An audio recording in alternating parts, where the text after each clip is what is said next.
नमस्कार, आप देख रहे हैं PV24 न्यूज और PV24 न्यूज पर जनपद लखीमपुर खीरी से विशाल भारद्वाज की खास रिपोर्ट। आजाद समाज पार्टी करेगी कांशीराम जयंती का भव्य आयोजन। आजाद समाज पार्टी के प्रदेश उपाध्यक्ष सौरभ किशोर ने आज पंजाबी रसोई हाल में आयोजित एक प्रेस वार्ता में जानकारी देते हुए कहा कि आगामी 9 अक्टूबर को पार्टी बहुजन नायक कांशीराम जी का जन्मदिन भव्य रूप से मनाया जाएगा।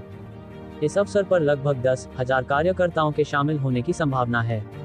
उन्होंने बताया कि कार्यक्रम में पार्टी की भावी रणनीति पर भी चर्चा होगी तथा आगामी पंचायत चुनाव में पार्टी की भागीदारी सुनिश्चित की जाएगी। प्रेस वार्ता में जिला अध्यक्ष अजय गौतम, जिला महासचिव शफीक अहमद तथा जिला उपाध्यक्ष सलीम अहमद सहित अन्य पदाधिकारी भी मौजूद रहे। आइए जानते हैं मीडिया के सामने क्या कुछ बोले प्रदेश उपाध्यक्ष सौरभ किशोर। सबसे पहले तो आप सब पत्रकार बंधुओं का बहुत बहुत धन्यवाद, आप लोग आए यहाँ पर।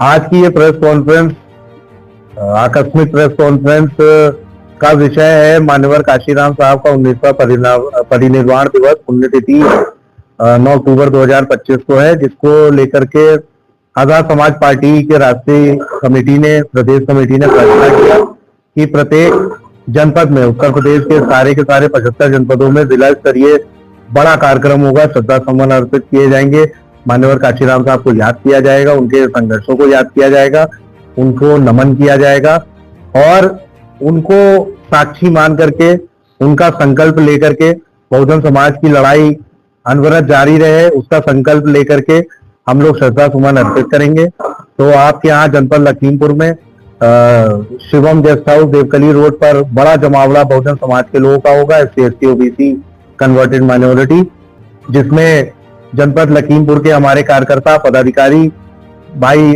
चंद्रशेखर आजाद जी, राष्ट्रीय अध्यक्ष जी के चाहने वाले, उनको मानने वाले और मान्यवर कांशीराम साहब को अपना सब कुछ मानने वाले, उनके संघर्षों से अपने प्रेरणा लेने वाले उनके समर्थकों का एक बड़ा जमावड़ा जनपद लखीमपुर में किया गया है।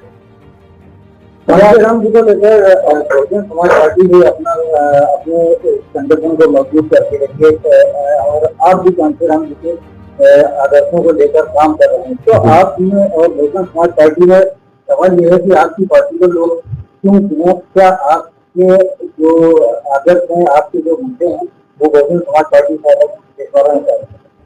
देखिए, बहुजन महापुरुष जब बोला गया है मान्यवर कांशीराम साहब का, तो बहुजन महापुरुष या कोई भी महापुरुष हो, किसी भी समाज के महापुरुष हो, उनकी खासियत ही ये रहती है कि वो एक बैनर के नहीं हो। बाबा साहब को आप देखे होंगे कि आज बाबा साहब का नाम लिए, जय भीम का नारा लगाए बगैर किसी पार्टी का काम नहीं चलता। और अब मान्यवर कांशीराम साहब सिर्फ हमारे या बसपा के बैनर पे नहीं रहते, समाजवादी पार्टी के भी बैनरों पे आपको दिख जाएंगे। समाजवादी पार्टी भी उनका कार्यक्रम कर रही है 9 अक्टूबर को। तो ये बहुजन महापुरुषों की एक खासियत होती है, उनकी ताकत होती है कि उनकी वो केवल महापुरुष नहीं होते, विचारधारा होती। तो हम लोग तो चाहेंगे कि मान्यवर कांशीराम साहब की पुण्यतिथि, उनकी जयंती सारी पार्टियां मनाएं। और मुझे बहुत खुशी है इस बात की कि हर साल की तरह जैसे आजाद समाज पार्टी हर बार बहुत बड़े पैमाने पे कार्यक्रम करती है, ये मान्यवर कांशीराम साहब की जयंती हो चाहे परिनिर्वाण दिवस हो, इस बार बहुजन समाज पार्टी भी कर रही है। तो मुझे तो खुशी है कि वो भी कार्यक्रम कर रहे हैं। बहुजन समाजवादी पार्टी का तो निर्माण ही काफी हमने किया था, परंतु समाजवादी पार्टी को बीच में अपना फोटो लगा दिया क्योंकि वो चाहते बहुजन वोट काटे। बिल्कुल, क्या यही आप कर रहे हैं? मान्यवर कांशीराम साहब, बाबा साहब ने RPI का गठन किया 1956 में। उनका महापरिनिर्वाण हो गया बाबा साहब का, पार्टी नहीं बन पाई थी, मगर पूरा मसौदा तैयार करके गए। बाबा साहब की पार्टी का नाम रिपब्लिकन पार्टी ऑफ इंडिया। तो मान्यवर कांशीराम साहब ने जब अपना मूवमेंट चालू किया बहुजन समाज को एकत्रित करने का, तो उन्होंने देखा कि RPI में तो इतनी हाय तौबा मच गई है, RPI में इतने गुट हो गए, RPI में इतने नेता स्वार्थ हो गया है। तो उन्होंने RPI में काम ना करके, ना चाहते हुए भी, वो चाहते थे RPI में काम करना, ना चाहते हुए भी उनको बहुजन समाज पार्टी का निर्माण करना पड़ा, क्योंकि हक और हुकूक के लिए संघर्ष करने के लिए एक दल चाहिए। उसी प्रकार से हमारी पार्टी के लोगों ने, भाई चंद्रशेखर आजाद जी ने पूरा का पूरा प्रयास किया कि बहुजन समाज पार्टी के साथ मिलकर काम किया जाए, वहां पे रह के काम किया जाए, संपर्क करने का साथ किया जाए। मगर बहुजन समाज पार्टी की तरफ से कोई भी रिस्पॉन्स ना मिलने के बाद तो हम लोग अपने लोगों को ऐसे नहीं छोड़ सकते थे। संघर्ष कर रही थी भीम आर्मी, जब वहां के लोग जेल में जाते थे शासन के द्वारा, जबरदस्ती मुकदमे लगा के भेजा जाता था तो बहुजन समाज पार्टी की तरफ से कोई मदद नहीं आती थी।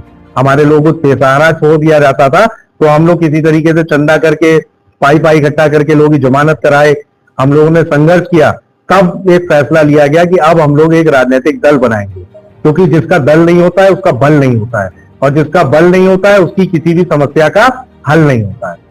तो बहुजन समाज की समस्याओं का हल करने के लिए बहुजन तथागत गौतम बुद्ध से प्रेरणा लेते हुए जिन्होंने कहा है कि परिवर्तन ही प्रकृति का परम सत्य है, तो इसी प्रकार से बहुजन समाज की नई जरूरत से, नए संघर्षों को, नई दिक्कतों को देखते हुए आजाद समाज पार्टी का गठन किया गया है। मान्यवर काशीराम साहब का नाम भी उसमें यूज किया गया है। पूरा नाम आजाद समाज पार्टी काशीराम है। मान्यवर के काशीराम साहब को देखते हुए, उनके विचारों पे चलते हुए, संघर्षों को याद करते हुए और संकल्प लेते हुए काशीराम साहब के पथ पे चलने के लिए आजाद समाज पार्टी का गठन किया गया है। अभी जिससे 2 माह पूर्व एक हरिजन समुदाय के जो थे पार्टी भार्गव लोग, उनके घर में एक जघन्य हत्याकांड होता मर रहा, वहां पे आपकी पार्टी का कोई कार्यकर्ता नहीं पहुंचता है, ऐसा क्या? देखिए साहब, पत्रकार साहब, एक तो देखिए आपने शब्द जो बोला हरिजन, अगर हम लोग हरिजन हैं तो आप लोग क्या हैं भाई? आप लोग क्या है? हरि का मतलब होता है भगवान के बच्चे, तो हम लोग भगवान के बच्चे नहीं है, अपने माँ बाप के बच्चे हैं। हरिजन शब्द का इस्तेमाल हम लोग एक बड़ा मूवमेंट करने वाले शब्द को सुप्रीम कोर्ट के द्वारा बैन किया गया है, मगर आज भी प्रचलन में है। तो हरिजन जो इसको लिखना वो लिखे, बहुजन समाज, दलित समाज के लोग हरिजन नहीं है, हम लोग अपने माँ बाप के बच्चे हैं। और रही बात पासी समाज के, वो वहां पे हमारी पूरी जिला यूनिट गई थी, पूरी जिला अध्यक्ष भी बैठे हैं, हमारे अजय जी, शफीक भाई भी गए थे, वकील साहब है, हम लोग की पूरी टीम जाती है। और आपको एक फैक्ट बता दे, कहीं कोई अत्याचार, कोई भी बहुजन समाज, दलित समाज के ऊपर अगर कोई अत्याचार होता है तो लोग अब पुलिस को फोन करने से पहले हम लोगों को फोन करते हैं। पूरी निघासन की टीम थी, पूरी लखीमपुर की टीम थी। शासन के छोड़ के आपको फोन आप जाइए, गाँव पे जाइए, सबसे पहले ये फोन होता है कि अगर चंद्रशेखर आजाद के सिपाही नहीं आएंगे तो पुलिस वाले भी हमारी बात नहीं सुनेंगे। तो उन्हें न्याय क्यों नहीं मिल पाया जी? उन्हें न्याय क्यों नहीं मिल पाया? लगी है हमारी टीम इस विषय में, हमारे जिलाध्यक्ष जी आपको बेहतर बताएंगे। जो मुलजिम है उसी को ही, जो मुलजिम है, वकील साहब जवाब दे रहे हैं, मुलजिम है उसी को दंड दिया जाएगा। पूरे गांव की उसमें गलती नहीं है। अगर पूरे गांव को कोई उजाड़ने की बात करता है तो हमारी पार्टी उसका विरोध करती है। मुलजिम को ही दंड दिया जाए, इसके लिए हम सब लोग वहाँ पे मुलजिम को दंड दिलाने के लिए हम सब लोग प्रतिबद्ध है। हम लोग, सर मेरा सवाल केवल ये है कि बहुजन समाज पार्टी भी बहुजन समाज के उत्थान की बात करती है और आजाद समाज पार्टी भी आमतौर से देखा है बहुजन समाज के लिए खड़ी रहती है। तो जो वोटर है, जो आपके चाहने वाले हैं, वो आपकी कैसे मूवमेंट करेंगे, इसके लिए आपने क्या रणनीति बनाई? देखिए रणनीति, बहुजन समाज में जो भी पार्टियां बनती है, असल में जो बनती है, उनका मात्र उद्देश्य सत्ता नहीं है।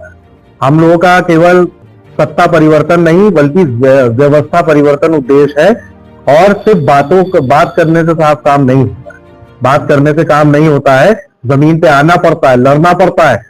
जैसा भी भैया ने बताया कि लखीमपुर, आप ही ने सवाल उठाया, लखीमपुर में भैया ने उठाया कि लखीमपुर में वहां क्यों नहीं पहुंचे, हमारी टीम पहुंची, वकील साहब को एक बात का पता है, तभी उन्होंने उसका माकूल जवाब दिया।